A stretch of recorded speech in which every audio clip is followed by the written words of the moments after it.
Assalamualaikum warahmatullahi wabarakatuh. Film ini merupakan sebuah film yang disutradarai oleh Royal Reine.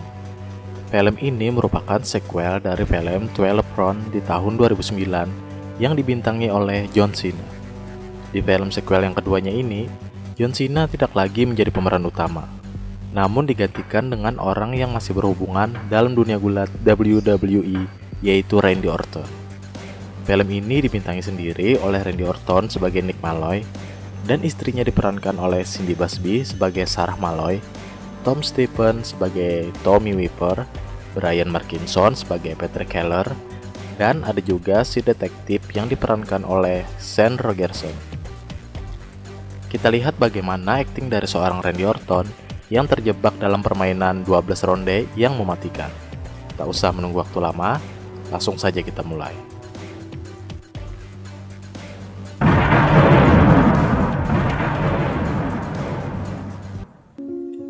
Film ini diawali dari perbincangan Nick dan istrinya Sarah yang baru pulang dari bioskop. Kemudian mereka melihat sebuah kecelakaan yang tepat berada di depan mata mereka. Nick menyuruh istrinya untuk memanggil 911. Nick langsung membantu para korban tersebut.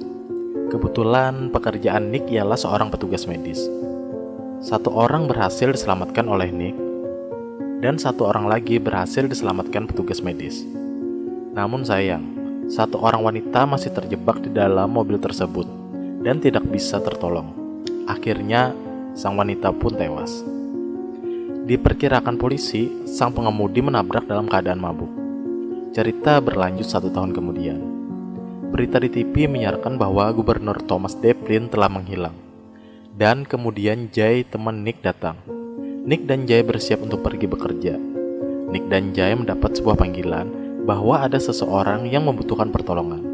Setibanya di lokasi, orang tersebut meringis kesakitan. Dia menunjukkan sesuatu di dalam kaos bajunya.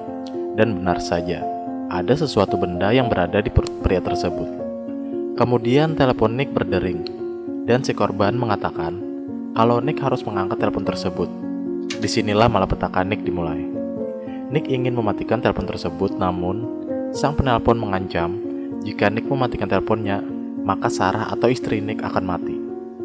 Sang penelpon kemudian menyuruh Nick untuk keluar dari mobil. Sang penelpon dapat melihat pergerakan Nick melalui CCTV jalanan.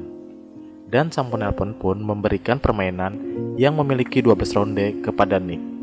Karena di sini ancamannya adalah nyawa dari istri Nick sendiri. Persyaratan dari permainan tersebut ialah Nick tidak boleh memanggil polisi. Jika Nick menentangnya, maka akan ada seseorang yang akan mati. Nick mengira itu hanya sebuah ancaman biasa. Namun disinilah ronde pertama dimulai. Kemudian benda yang berada di perut si korban tadi bergetar. Dan dor, ledakan pun terjadi. Jay pun terbakar akibat ledakan tersebut. Sang penelpon menyatakan bahwa Nick gagal dalam ronde pertama ini. Kemudian Nick mendapatkan sebuah pesan. Inilah ronde kedua. Nick mendapatkan pesan yang bertuliskan sebuah alamat yang tidak jauh dari tempat Nick sekarang berada. Dan tugas Nick ialah menemukan bangunan yang dimana di situ sudah terdapat mobil dan diberi waktu selama 2 menit. Nick harus secepat mungkin ke tempat tersebut. Setelah mencari kesana kemari, akhirnya Nick menemukan mobil tersebut. Dan Nick harus menemukan sebuah petunjuk di mobil tersebut. Petunjuk tersebut nantinya akan mengarahkan Nick ke ronde ketiga dan diberi waktu selama 8 menit. Akhirnya Nick menemukan petunjuk ketiga. Ronde ketiga dimulai. Nick berusaha untuk pergi ke rumahnya. Namun sang penelpon, kita sebut saja si Botak ya bos, biar lebih akrab aja gitu manggilnya. Lanjut. Botak mengetahui bahwa Nick menuju arah berlawanan dari misi yang diberikannya. Si Botak mengancam akan meledakkan mobil tersebut. Botak bukan sembarang Botak bos, dan benar saja, Botak sudah menaruh bom di bawah mobil tersebut. Botak menelpon Nick dan menyuruh agar tetap melanjutkan permainannya atau istrinya akan dibunuh. Dan Nick pun melanjutkan misinya. Waktu pun semakin menipis, dan akhirnya Nick sampai di lokasi. Ronde keempat pun dimulai. Nick diberi tugas untuk menemukan sesuatu di salah satu kamar hotel tersebut. Nick bertanya kepada resepsionis hotel, namun keterangan yang diberikan Nick hanya berupa kamar di lantai 4. Keterangan tersebut membuat resepsionis kebingungan. Kemudian Nick melihat kunci di kalung resepsionis tersebut, dan dengan terpaksa Nick harus melakukan kekerasan. Kisah kembali ke tempat kejadian di ronde pertama tadi. di mana sang detektif sudah tiba di TKP. Jay yang sebelumnya kena ledakan harus beristirahat sementara dari tugasnya. Pasalnya, Jay menderita luka bakar tingkat 2 dan gagal otak parah. Sang detektif juga mengetahui kalau Nick menghilang saat kejadian ledakan. Bukti yang sangat kuat adalah CCTV di tempat tersebut. Akhirnya Nick menemukan kamar hotel yang dimaksud oleh si botak. Dari dalam kamar terdengar suara, sudah. Nick mendobrak pintu tersebut dan ternyata ia adalah Tommy Weaver. Perkelahian terjadi antara Nick dan Tommy. Kemudian Nick ditelepon lagi sama botak dan ronde 5 dimulai. Pertama-tama Nick ditugaskan botak untuk membawa Tommy. Kemudian clue kedua, Nick mendapatkan sebuah koordinat, di mana koordinat tersebut menunjukkan ke suatu tempat. Cerita beralih ke markas kepolisian, di mana sang detektif telah memeriksa isi dari CCTV dan mendapatkan sebuah telepon bahwa Nick baru saja ditemukan dan telah menculik salah satu tamu hotel, yaitu Tommy. Nick dan Tommy dalam perjalanan. Di tengah perjalanan, terdengar sesuatu berbunyi di kaki Tommy. Ternyata Tommy adalah tahanan yang bebas bersyarat.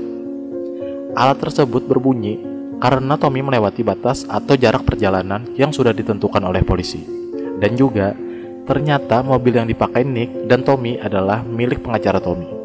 Terus apa hubungannya, bos? Sabar, bos. Nanti kita akan tahu semua hubungan kejadian tersebut saling terikat. Telepon kembali berbunyi dan suaranya berasal dari bagasi belakang mobil. Ketika dibuka, wow, ternyata ada seseorang wanita yang sudah tewas. Awalnya Nick mengira itu adalah Sarah, istrinya. Namun ternyata bukan. Wanita tersebut adalah pengacaranya si Tommy. Kepolisian kembali memeriksa kamar hotel dan informasi baru didapatkan kepolisian. Ternyata Tommy adalah anak dari gubernur. Dan Tommy baru 2 hari bebas dari tempat rehabilitasi bertepatan dengan menghilangnya sang gubernur atau ayah Tommy. Telepon kembali lagi berbunyi dan ronde 6 pun dimulai. Di ronde ke-6 ini, si botak hanya menyuruh Nick untuk mencari tahu tentang keterikatan kejadian yang dialami Nick. Dan diberi waktu selama 3 menit. Nick mencoba mencari clue di tempat tersebut. Dan akhirnya, Tommy mengingat tempat di mana Nick dan Tommy berada sekarang.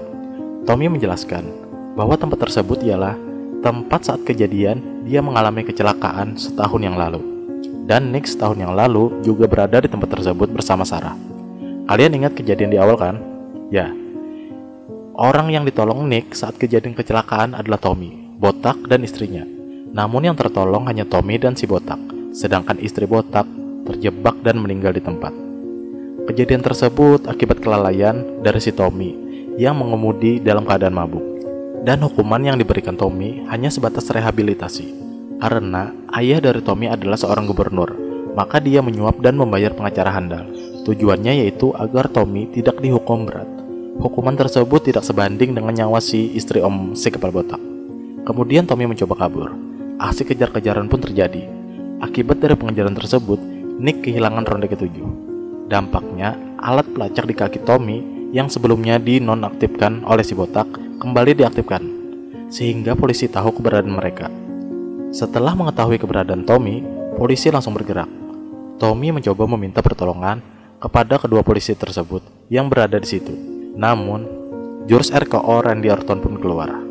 Tommy berhasil dibawa kembali oleh Nick. Tiba-tiba di tengah perjalanan, Nick dan Tommy sudah dihadang puluhan polisi. Nick berhasil kabur dengan cara memundurkan mobilnya dengan kecepatan tinggi. Namun puluhan polisi menembakinya. Dan aksi kejar-kejaran pun terjadi lagi. Nick dan Tommy berhasil memasuki sebuah basement gedung. Tetapi para polisi sudah menunggu mereka di bawah gedung. Namun sang detektif berhasil menaiki gedung tersebut. Dan sekarang keadaan malah Nick dan Tommy yang terdesak. Bukan Nick namanya jika sudah menyerah begitu saja. Akhirnya Nick berhasil merebut pistol dari sang detektif. Nick meminta 2 menit untuk menjelaskan semuanya kepada detektif.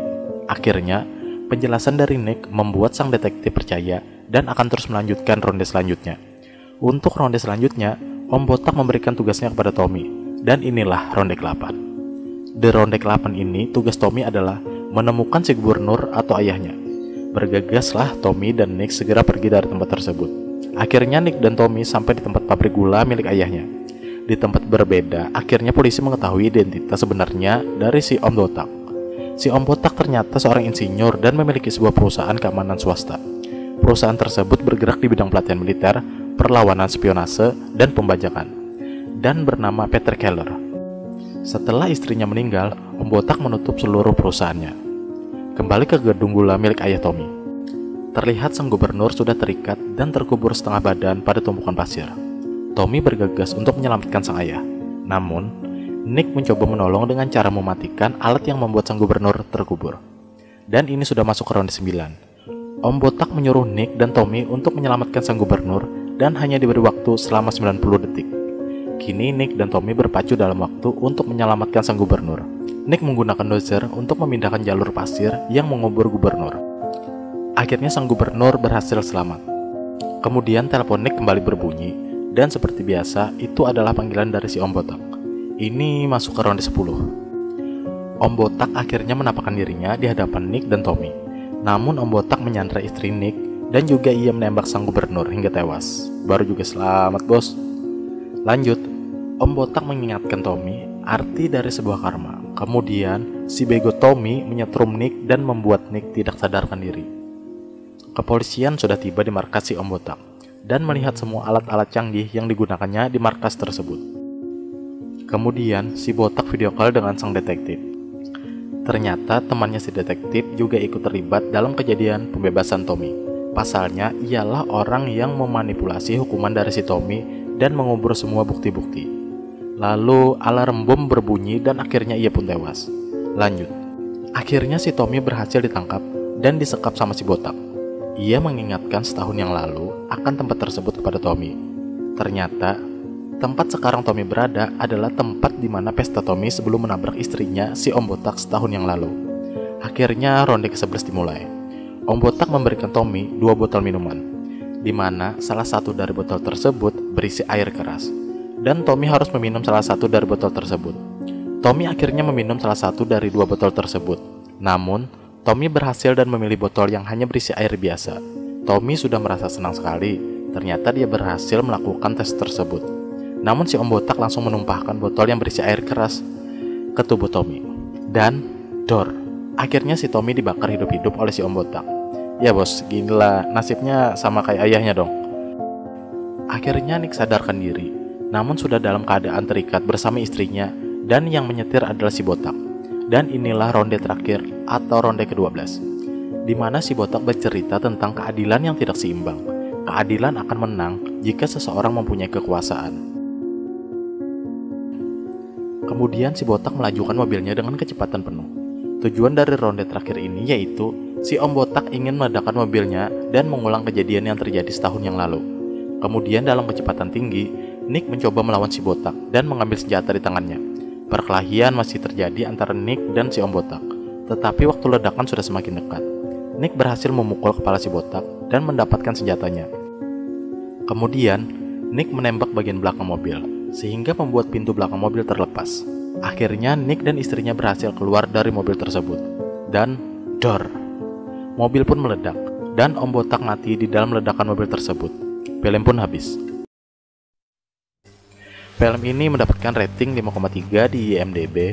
Ini menurut saya sih ya kurang lah, mungkin 6 kali ya. Secara ide cerita lumayan bagus sih dan tersusun rapi. Namun di sini saya pribadi lebih kurang suka gitu sama acting dari Randy Orton karena terlihat masih kaku, terutama dalam acting lah. Juga acting si Tom tuh, si Tommy Stephen yang berperan sebagai Tommy. Menurut saya aktingnya lebih bagus sedikit sih ketimbang Randy. Dan juga karakter yang kurang ditonjolkan dari Cindy Busby yang berperan sebagai Sarah. Sayang aja gitu bos, kan padahal Cindy wangi-wangi gitu, gimana. Canda bos. Dan yang paling saya suka ialah si acting dari Brian Markinson. Wow, si Om Botak emang mantap bos.